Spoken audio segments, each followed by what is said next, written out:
예, 조국혁신당 조국 대표가 민주당에 최후 통첩을 던졌습니다. 설 연휴 전인 13일까지, 그러니까 이번 주 금요일까지 합당 관련해서 입장을 정리하지 않으면 합당은 없던 일도 하겠다라는 것인데요. 민주당에서는 갑론을박이 벌어졌습니다. 관련 소식 포함한 정치권 뉴스 오늘도 두 분 모시고 이야기 나눠보겠습니다. 오늘은 양기대 전 더불어민주당 의원, 이용호 전 국민의힘 의원과 함께하겠습니다. 두 분 안녕하십니까? 안녕하세요. 예, 안녕하십니까? 오늘 저희 대담 나누기 전에요. 오늘 저희가 다루게 될 이슈를 먼저 영상으로 모아봤습니다. 그 영상 함께 보시겠습니다. 2월 13일까지 공식적이고 공개적인 답변이 없으면 조국혁신당은 합당은 없는 것으로 하겠습니다.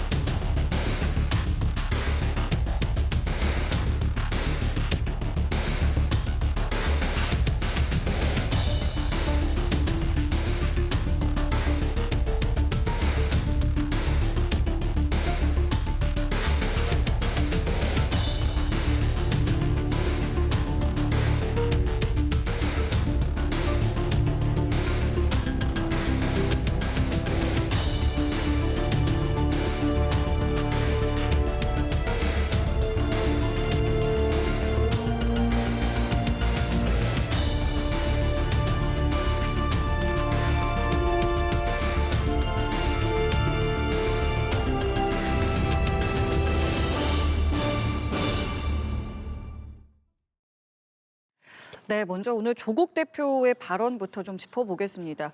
조국 대표가 이번 주 금요일까지 민주당 안에서 입장을 정리하지 않으면 합당은 없던 일로 하겠다라고 밝혔습니다. 일단은 이 입장 발표 왜 했다고 저희가 보면 되겠습니까? 네, 조국 대표가 최후 통첩 보냈죠. 예. 그래서 아마 조국 대표 입장에서는 승부수이면서도 또 절박감의 표현이 아닌가 그런 생각이 듭니다. 왜냐하면 지금 민주당 내에서 합당 논의가 한 보름째 진행되고 있는데 내부 갈등만 좀 지속되고 뭔가 실마리 해결 기미가 안 보이잖아요.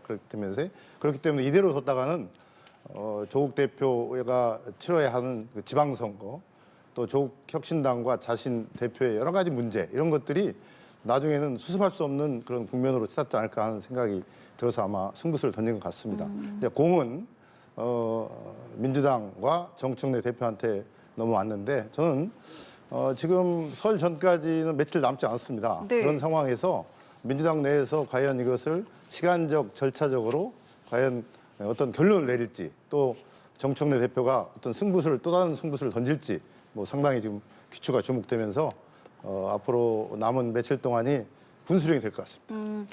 왜 입장 발표를 지금 했다고? 그러니까 이거를 절박감 혹은 뭐 승부수라고 표현하셨는데 의원님께서는 어떻게 좀 들으셨습니까? 저도 비슷한 생각인데요. 우선 합당을 제안한 것은 정청래 대표잖아요. 그리고 거기에 이제 조국 대표도 당연히 화답을 했던 것이고, 그런데 그 이후에 합당 문제가 여권 내부의 권력 투쟁으로 변질된 이런 상황이 왔고요. 그러면서 지금 합당 얘기는 안 나오고 자기들끼리 권력 투쟁하고 집안 싸움하고 있으니까 조국 혁신당 측에서는 얼마나 답답하겠어요. 이 답변을 기다리는 처지가 좀 처량하기도 하고 또 한편으로 답답하고 지금 그런 상황이죠. 근데 알다시피 이제 이번 주 지나고 나면 설 연휴지 않습니까? 예. 설 연휴가 지방선거를 앞두고 어떤 여론 형성에 중요한 그런 기간인데 이때까지도 이 두 당의 합당 여부가 결정이 안 되면 조국당은 이게 뭐 합당이 되는 거냐, 나중에 별도로 출마할 거냐, 여기에 화제가 안 되는 거예요. 그러니까 지금 조국 대표가 뭐라고 그랬냐면 합당을 할 거냐 말 거냐 13일까지 주라. 그리고 합당 안 한다면 그러면 연대라도 할 거냐 아니면 연대도 안 할 거냐 이렇게 묻잖아요. 그러니까 자기들이 준비를 해야 되는 상황인데 그러면 지금 조국당에 소속되어 있는 예비 후보 입지자들은 지금 도대체 민주당 어떤 예비 후보로 등록해야 될 건지 아니면 조국당으로 해야 될 건지 지금 아우성일 거란 말이에요. 그러니까 이런 상황에서 지금 가부간에 답변을 달라 이런 것이고 사실은 뭐 처음에 이 합당이 당연히 그냥 스무스하게 이루어질 것으로 생각했는데 이게 지금 변질되면서 답답한 상황으로 가고 있는 것 같습니다. 그래서 아까 말씀하신 것처럼 이제 공을 민주당에게 이제 던졌기 때문에 민주당이 어떤 결론을 내릴지 이번 주입니다. 어쨌든 지금 오늘 월요일이니까요. 금요일까지 달라라고 했으면 이제 나흘? 오늘까지 포함하면 닷새 정도 남은 것인데 글쎄요 지금 정청래 대표가 뭐 경청 투어도 하고 있고 뭐 여러 가지 지금 자리들을 마련을 하고 있습니다만은 이게 지금 굉장히 좀 복잡해서요. 이게 금요일까지 결론이 좀 날 수 있을 거라고 생각을 하십니까?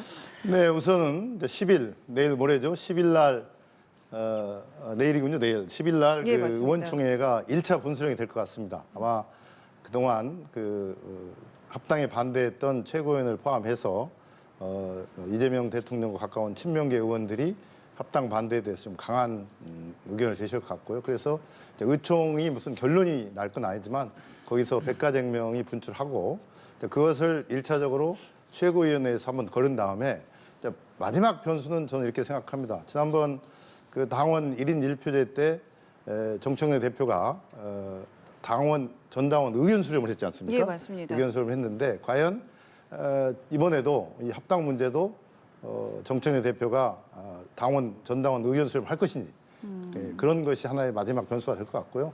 만약에 정청래 대표가 그런 전당원 의견 수렴을 강행을 한다면 그 과정 속에서 찬반 갈등이 최고조에 달하지 않을까 그런 생각이 드는데 어찌됐든 저는 정청래 대표 입장에서는 그래도 이 문제를 매듭짓기 위해서는 전당원의 의견 수렴을 한번 해봐야 하는 게 아닌가 그런 생각을 한다면 13일까지는 정말 시간이 촉박하고 네. 굉장히 서로 긴장감이 고조되면서 이 합당 문제에 대한 클라이맥스로 갈 거다. 정청래 대표의 또 결단이라든지 지도력 이런 것이 시험대에 올랐다 이렇게 말씀드리겠습니다. 그러니까 사실은 말씀하신 것처럼 정청래 대표가 불과 지난주까지만 해도 전당원 투표에 대해서 굉장히 의지를 보였던 것 같은데 지금 보도에 지금 나오는 걸 보면은 내일 있을 의총에서 약간 그러니까 결론이 좀 지어질 것 같기도 해요. 그래서 말씀하신 전당원 투표까지 갈 것 같으신지 어떤 입장 갖고 계시는지 궁금합니다. 저는 전당원 투표 안 갈 것 같습니다. 그러니까 내일 이제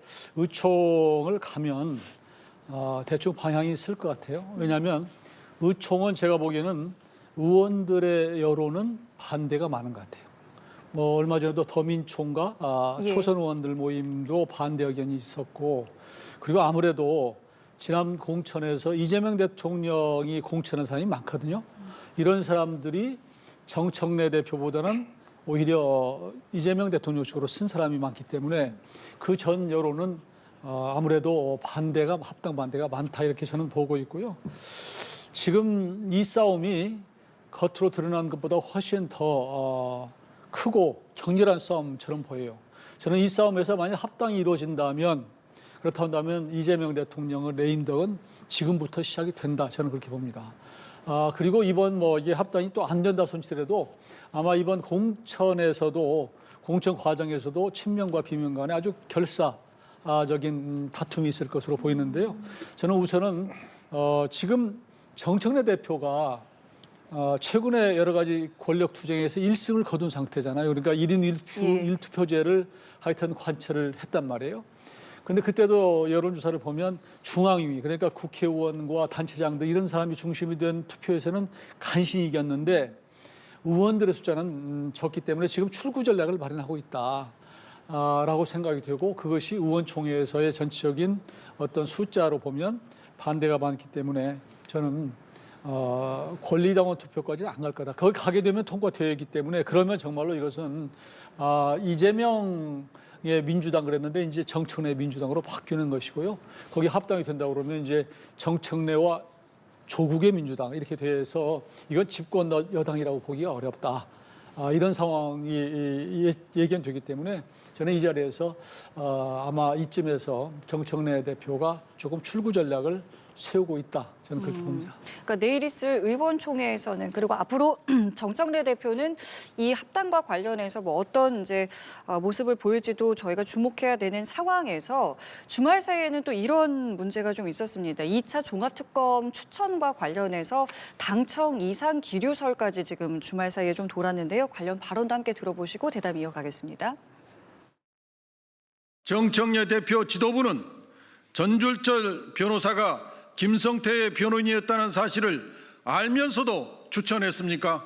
이재명 대통령에 대한 배신이며 민주당 당론에 대한 명백한 반역입니다.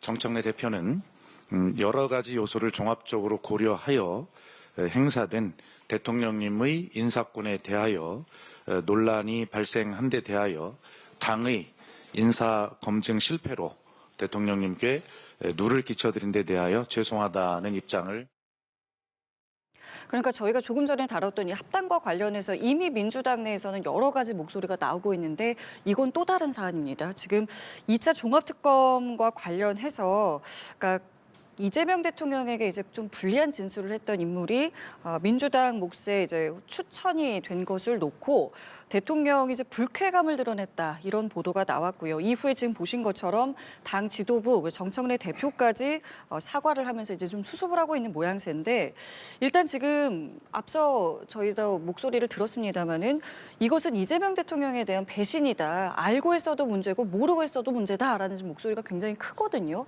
이 추천과 관련해서는 좀 어떻게 좀 보고 계신지 먼저 듣겠습니다. 네, 민주당이나 정청래 대표 입장에서는 참 엎친 데 덮친 격이잖아요.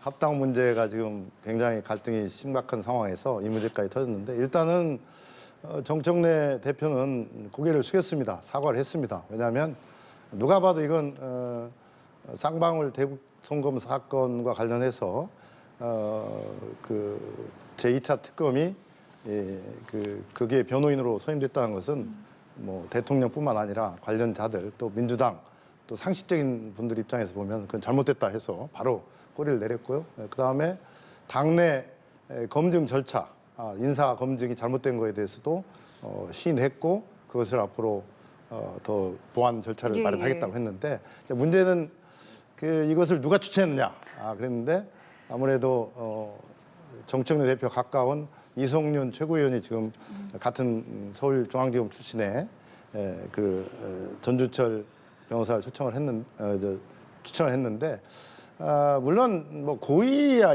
있었겠습니까만은 근데 어찌됐든 잘 챙기지 못한 것 그리고 그런 것들이 결국은 대통령과 민주당에 또 누를 끼쳤다는 점에서는 지금 이제 책임 소재를 두고 말들이 많잖아요. 예, 맞습니다. 이건태 의원이나 또 여러 의원들이 이성윤 최고위원 사퇴해라 뭐 이렇게 지금 얘기를 하고 있는데 네. 이게 이제 수면 아래로 잠들지 아니면 또 다른 갈등 요인으로 당내 갈등 요인으로 또 폭발이 될지는 조금 더 지켜봐야 하는데 일단은 저는 합당 논의와 맞물려서 이 문제까지 가면서 내일 의원총회 또 설 전까지의 민주당 내 여러 가지 갈등이 최고조에 이르면서 정말 저는 이렇게 생각합니다. 이게 지금 대통령이 뭐 부동산이나 민생 뭐 이런 여러 가지 그 정책을 국민을 위한 정책을 펴고 있는데 빨리 이 당 내에서 이런 갈등들을 좀 해소하고 정말 그 민생이나 또 부동산 문제 또 국민이 어려운 그런 상황들을 해소하는 그런 역할을 좀 집권 여당이 해야 하지 않겠나 그런 생각을 해서 당이 좀 합리적이고 냉정한 자세로 이 문제를 좀 처리했으면 좋겠다 그 생각합니다. 그러니까 지금 말씀하신 것처럼 고개 숙이고 사과는 했습니다마는 지금 민주당 내에서는 이거 경위도 밝혀야 된다. 그리고 책임자 문책해야 된다. 이거 어떻게 한 건지 처음부터 끝까지 좀 뜯어보자. 이런 분위기가 지금 나오고 있거든요. 이 부분 좀 어떻게 수습이 될 것 같으세요? 아니면 이건 더 나아갈 것 같으세요? 그것은 제가 보기에는 그다지 뭐 싸울 거리가 아닌 것 같고 싸우는 거예요. 그러니까 양쪽이 첨예하게 부딪히다 보니까 상대에게 조금만 공격거리가 있으면 그걸 침수 봉대해서 싸우는 건데요. 특검이라고 하는 자리는 원래 권력의 눈치를 보지 않고 국민적 의혹을 독립적으로 객관적으로 소신 있게 규명하라는 차원에서 그동안의 특검은 사실은 야당에서 추천한 사람을 대통령이 하는 경우가 대부분이었단 말이에요. 근데 이번에 2차 특검의 경우에는 사실 1차 특검에서 거의 훑을 만큼 다 했고 더 나올 만한 게 있을까 하는 게 국민적 여론이 많고 특히 또 윤석열 전 대통령은 사형 지금 구형을 했잖아요. 그러면 그 이상 뭘 더 하겠다는 건지 저는 이해가 안 되는 측면이 있어서 우리 이제 국민의힘 쪽에서는 이게 어차피 지방선거용 특검이다. 정치보호 특검이다 이렇게 얘기를 하고 있는데 이 특검을 한 가지는 이렇게 정말로 졸속적으로 허접하게 추천하나? 이런 생각을 하나 했고요. 그리고 특검은 지금 싸우는 게 핵심이 뭐예요? 이재명 대통령에게 우호적이냐 아니냐 이거 갖고 싸우는 거잖아요. 특검이 그게 국민들이 볼 때 웃기잖아요. 독립적이어야 되는데 어떻게 그걸 갖고 싸울 거리 아닌 걸 갖고 싸우고 있다라는 생각이 들어서 저는 지금 이게 뭐 하여튼 빌미만 있으면 지금 부딪히고 있는 이런 상황인데요. 지금 뭐 조금 전에 이건태 의원 같은 경우는 이재명 대통령의 변호인 출신이란 말이에요. 이렇기 때문에 무슨 뭐 지금 그 쌍방울 그 김성태 전 회장의 변호인을 했던 사람을 제2차 특검으로 특검 후보로 추천했다고 해서 뭐 배신이다 뭐 반역이다 하는데 그건 자기들끼리의 얘기고 국민들이 볼 때는 참 한가한 얘기를 하고 있구나 그런 생각을 합니다. 자, 이런 상황 속에서 고위당정청 회의의 분위기도 예사롭지가 않았습니다. 김민석 총리와 강훈식 비서실장이 정 대표 면전에서 여당을 질책했는데요. 그 목소리도 함께 들어보시죠. 국회의 입법 속도전이 필요합니다. 정부의 기본정책 입법조차 제때 진행되지 못해 안타깝습니다. 정부와 청와대가 아무리 좋은 정책을 준비해도 법적 토대가 마련되지 않으면 실행에 옮길 수 없습니다. 실질적인 성과는 결국 입법에서 완성됩니다.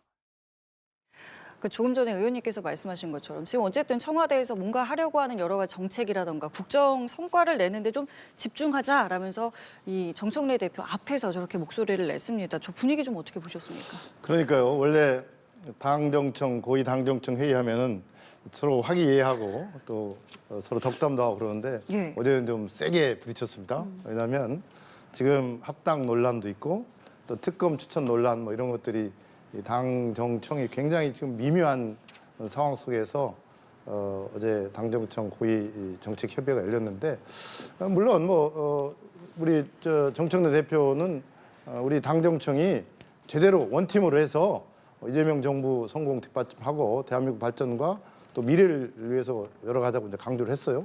그런데 김민석 총리가 정말 이 정부의 기본 정책을 뒷받침할 만한 그런 그 입법이 안 돼가지고 정말 너무 정부가 어렵다, 일하기 어렵다 이렇게 이제 하소연 겸 약간의 그 공격성 발언을 했잖아요. 그리고 뭐 또 덩달아서 우리 강훈식 대통령 비서실장도 이 입법을 통해서 이 성과가 입증이 돼야 하는데 입법이 너무 지지부진하니까 우리 일 못하겠다. 좀 국회가 또 정청래 대표가 빨리 좀 준비해서 입법 제대로 해라 이렇게 이제 강하게 얘기를 했잖아요. 어떻게 보면 국민들이 보면은 그 총리와 대통령 비서실장이 당 대표 면전에서 상당히 그 파격적인 그런 공격성 발언을 한 거잖아요. 근데 이것은 정말 다른 건 아니고 얼마 전에도 이재명 대통령께서 정말 열심히 일을 하다 보니까 국회가 빨리 좀 입법을 해서 이 일할 수 있게 좀 조성을 해달라 이렇게 해서 당에 굉장한 주문을 했잖아요. 입법을 좀 속도를 내달라고. 근데 아마 그런 연장선 상이긴 한데 그럼에도 불구하고 지금 때가 때인 만큼 이런 합당 논란이라든지 또 특검 추천 논란의 상황에서 정당의 집권 여당의 대표와 또 총리, 대통령 비서실장이 조금 더 엇박전하는 모습을 보니까 이런저런 지금 뭐 구설에 나오고 있는데 저는 그렇습니다. 물론 해야 할 말들은 뭐 제대로 해야죠. 서로 또 이견이 있으면 이견을 통해서 그것을 조정하고 또 더 나은 방향으로 가는 게 당정청 고위 정책 협의회의 어떤 일이라고 보지만 좀 집권 여당 입장에서 보면 또 범여권의 입장에서 보면은 조금 우리 국민들 또 당원들을 봤을 때 그런 어떤 문제가 있을 때 기본적인 어떤 연대감, 원팀의 정신으로 해가는 모습을 보여주고 또 일은 물밑에서 잘 조정해서 하면 그게 더 집권 여당과 당정청이 원팀으로 가는 길이 아닐까 그런 좀 아쉬움이 있긴 합니다. 아무튼 이번에 이런 그 미묘함들이 빨리 봉합이 돼서 빨리 잘 해결이 돼서 제대로 일하는 그런 정부 또 청와대 또 당 이렇게 역할을 빨리 더 속도를 냈으면 좋겠다 그런 말씀 드리겠습니다. 지금 보여지고 있는 당청의 기류를 개인적으로는 좀 어떻게 좀 생각을 하고 계세요? 지금 당과 청와대에는 상당 갈등이 있죠. 있어 보여요. 그리고 그 발언이 당정청 회의에서도 알게 모르게 드러나는 것이고요. 지금 뭐 정청래 대표는 찰떡공조 이렇게 얘기를 하더라고요. 근데 이게 찰떡공조가 안 될 때 얘기하는 겁니다. 공조가 잘 되면 그런 얘기를 할 필요가 없어요. 반면에 김민석 총리나 강훈식 비서실장 그런 얘기 안 하잖아요. 알다시피 지금 그 정청래 대표의 민주당이 지금 이재명 정부를 과연 국정 운영에 있어서 뒷받침을 하고 있는가 저는 의문이 들어요. 오히려 뒷받침은커녕 뒷다리를 잡고 있는 것이 아닌가 이런 생각이 들어요. 지난번 대통령께서 그 당시 국세청장입니까? 무슨 아마 체납자 이런 얘기하면서 국회에서는 너무 입법이 늦어서 도대체 이게 다른 방법이 없냐 이렇게 말씀하신 적이 있거든요. 그 국회는 국회가 아니라 사실은 당을 얘기하는 겁니다. 왜냐하면 이게 민주당이 뭐 압도적인 거대 여당이기 때문에 마음대로 할 수 있는데 입법이 늦다고 하는 것은 결국은 당을 이끄는 정청래 대표에 대한 불만을 지금 얘기하는 것이거든요. 그런 차원에서 지금 이번에 어떤 합당을 놓고 갈등을 빚는 이런 것도 마찬가지인 것이고요.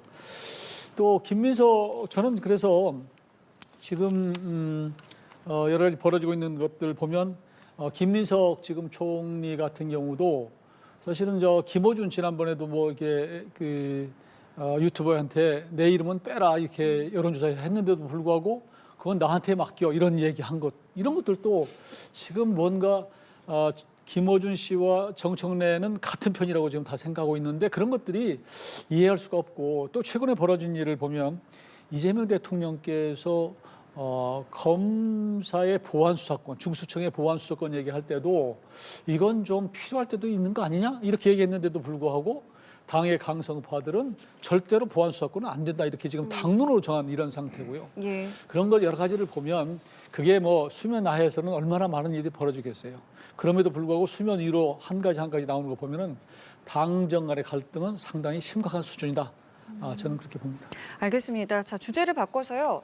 한동훈 전 국민의힘 대표가 어제 토크 콘서트를 열었습니다. 어제 있었던 발언 함께 들어보시죠. 제명까지 당하면서도 여러분 앞에 당당히 섰습니다. 제가 제 풀에 꺾여서 그만둘 거란 기대를 가지시는 분들은 그 기대를 접으십시오. 우리가 함께 지금 행동하는 다수의 역전승을 시작합시다. 제 풀에 꺾여서 그만둘 거라는 기대를 가지시는 분들은 그 기대를 접어달라, 역전승 시작할 거다라면서 강한 의지를 보였던 어제 콘서트였습니다. 관련해서 좀 어떻게 들으셨는지 먼저 여쭙겠습니다. 어제 그 토크 콘서트에서 한동훈 전 대표는 나름대로 팬덤을 모아서 새 과시를 한 것은 맞는 것 같아요. 그런데 저렇게 하는 것이 나중에 친정으로 돌아오는데 도움이 될까 이런 생각은 또 해봐요. 왜냐하면 거기에서 나온 발언은 그 지금도 조금 전에 방송에 나왔습니다만 행동하는 다수. 근데 행동하는 다수 이게 사실은 예전에 김대중 대통령이 행동하는 양심 이런 얘기를 했거든요. 이게 본인의 편에 쓴 사람이 옳다. 더 진짜 보수다. 그러면 지금 국민의힘의 여러 가지를 감안해서 남아있는 지금 100만 당원이 넘는 사람들은 가짜 보수고 행동하지 않는 사람들이고 이렇게 지금 폄하를 하는 것이거든요. 그러면 결국은 한동훈 대표가 떨어 나가서 제명당에서 나가서 당을 만들면 상관이 없어요. 그런데 당 만들 자신이 없고 아니면 그럴 생각이 없다면 국민의힘에 남아있는 사람들이 그 사람들의 마음을 살 수 있도록 그리고 보수가 더 대한민국을 위해서 잘 화합하고 통합해서 미래로 나아갈 수 있도록 그런 충원을 해야 되는데 그 사람들을 적대적으로 자꾸 만드는 일을 해서 과연 본인이 나중에 친정으로 돌아올 수 있을까? 그런 의문이 들어요. 그러니까 지금 그러다 보면 이제 앞으로도 뭐 또 그런 장외 집회를 하고 할지 모르지만 이게 또 같은 레파토리를 가지고 몇 번이나 토크 콘서트를 하겠어요. 그러니까 저는 오히려 한동훈 대표가 억울하게 제명당했다고 하는 사람들도 꽤 많이 있어요. 그러나 또 때로는 또 상당수가 못지않은 상당수가 그거 제명 잘했다고 하는 사람도 당내에서 많이 있습니다.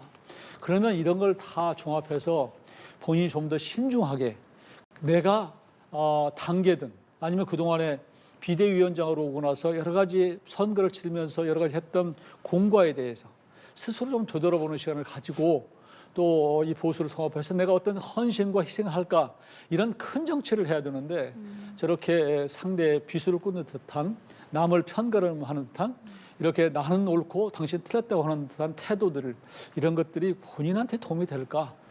저는 그런 생각을 합니다. 어제 뭐 말씀하신 것처럼 여러 발언들 내놨고 상당히 이제 많은 이제 지지자들도 모인 상황에서 이 다음 행보에 대해서는 이제 구체적인 언급은 없었습니다. 특히나 이제 지방선거와 관련해서 어떤 역할을 할 것인지 사실 많은 사람들이 이제 궁금해했는데 거기에 대해서 이제 또렷한 어떤 입장을 내놓지는 않았습니다. 이 부분은 어떻게 좀 전망하세요? 네, 어제 이제 제명당한 한동훈 대표가 한 열흘 만에 새 과시, 존재감 과시는 어느 정도 성공했다고 보고요. 나 죽지 않았다. 이것을 이제 당원과 국민들한테 나름대로 본인이 뭐 입증을 했다고 하는 것 같아요. 어제 그 말투를 보면서 이런 뉘앙스를 좀 받았어요. 결국은 윤석열 전 대통령 때 시작한 한동훈 주기가 장동혁 대표에 와서 완성했다. 그래서 나는 장동혁 대표의 지금 현 체제를 인정할 수 없다. 나는 독자적으로 정치를 하겠다 이런 그런 뉘앙스를 붙였는데 지금 뭐 그러면서 이제 본인이 무소속으로 출마할 것인지에 대한 그런 것은 정확히 밝히지는 않았습니다. 뭐 제명을 당했으니까 당연히 뭐 극적인 반전이 없는 한은 선거에 출마한다면 무소속으로 출마를 해야 하는데 그렇다고 지금 뭐 본인도 그런 뉘앙스로 얘기했지만 신당을 창당할 만한 그런 기세는 없는 것 같고요. 그렇다면 이제 뭐 부산이나 대구나 이런 국민의힘에 좀 유리한 지역에 가서 출마할 가능성이 있고 그것이 뭐 지자체장이나 아니면 특히 그 국회의원 보궐선거 뭐 이런 것들에 대해서 이제 여러 가지 고민을 할 거라고 생각하는데요. 저는 뭐 한동훈 대표 입장에서는 여기서 그냥 죽을 수 없다라는 지금 마음을 굳혔기 때문에 뭔가 도전을 하기 위해서 여러 가지 모색할 거라고 보고요. 그런 도전 속에서 아마 장동혁 대표의 이 당권파들과 끊임없는 마찰이 일어나고 그것이 국민의힘한테 이번 지선 더 나아가서 당의 이미지와 당의 진로에 어떤 영향을 미칠지 그것을 좀 지켜봐야 할 것 같습니다. 다만 한동훈 대표가 저런 결기가 일회성으로 정말 찻잔 속의 태풍으로 끝날 것인지 본인 말대로 한번 제대로 한번 해보겠다 뭐 그런 쪽까지 연결될지 한번 지켜봐야 할 것 같습니다. 자, 그러면 오늘 나온 정당 지지도 여론조사 추이는 어떤지도 살펴보겠습니다. 보시면은요, 민주당 같은 경우에는 3주 연속 상승세의 흐름을 보이고 있고, 그리고 국민의힘은 34.9%의 지지율로 2주 연속 하락세의 흐름을 보이고 있습니다. 지금 나오고 있는 이 여론조사의 추이에 대해서는 어떻게 좀 분석하고 계시는지 듣겠습니다. 그럼 뭐 지금 국민의힘이 조금 빠진 것은 아무래도 당이 하나가 되지 못하고 지금 한동훈 전 대표를 제명한 그 후유증의 어떤 그 연속선상에서 저런 지표가 나오는 것이 아닌가 싶고요. 그렇다고 해서 뭐 더불어민주당이 오른 것은 저는 왜 오른지는 잘 모르겠는데 마찬가지로 뭐 거기서도 상당히 지금 당 내홍이 있고 합당 문제 갖고 시끄러움에도 불구하고 저렇게 조금 오른 것처럼 지금 표현이 되고 있는데요. 저는 지금 저런 여론조사라고 하는 것이 늘 변동폭이 있기 때문에 큰 추세선상에서 보면 국민의힘이 아직도 조금 제대로 국민적 신뢰를 못 얻고 있는 것은 사실이다. 그러나 민주당도 썩 잘하는 것은 아니다. 그래서 좀 더 양쪽이 이제 지방선거를 앞두고 좀 선거 체제가 잡히고 좀 그 민주당도 여러 가지 지금 겪고 있는 여러 가지들이 좀 잘 세팅이 되고 나면 그때 이제 지방선거가 치러질 텐데 지방선거 결과 가지고 이렇게 승부가 나는 것이지 일희일비하는 그 여론조사 결과는 큰 의미는 없다. 저는 그렇게 봅니다.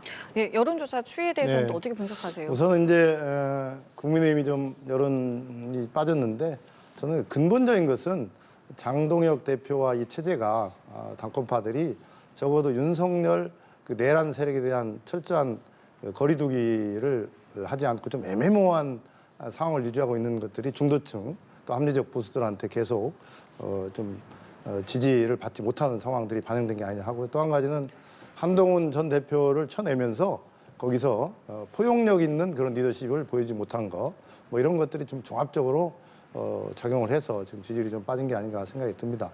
정치라는 것은 또 정당 대표라는 것은 그래도 자기 당의 어떤 리더십을 발휘해서 어떤 원팀 정신을 해야 하는데 저렇게 자꾸 분열하고 있는 그 모습들이 지지자들한테는 실망감을 줬다고 생각하고요.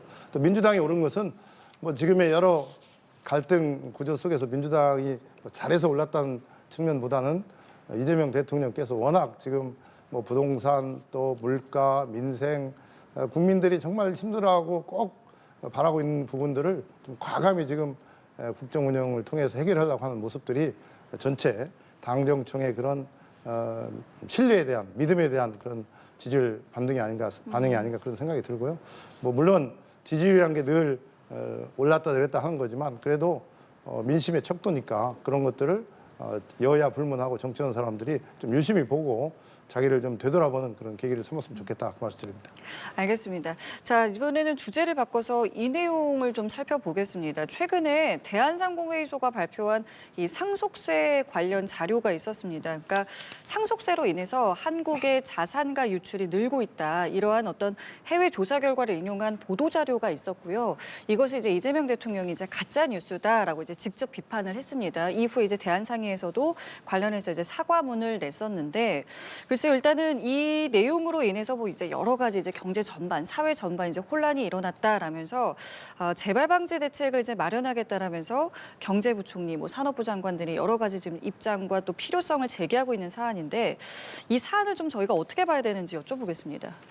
네, 그렇죠. 근데 대통령께서 저 상속세 부담을 뭐 더 늘린다 하는 그 문제에 대해서 가짜 뉴스라고 바로 이렇게 명백히 강력히 말씀을 주신 것은 저게 저런 가짜 뉴스가 떠올다 보면 자칫하다가 경제 전반에 큰 파장을 일으켜가지고 실제 그런 생각을 안 했던 분들조차도 야 그런 거 아니야 이렇게 생각을 할 수 있잖아요. 그런 점에서 빨리 조기에 차단을 하려고 했던 것은 뭐 잘한 거고요.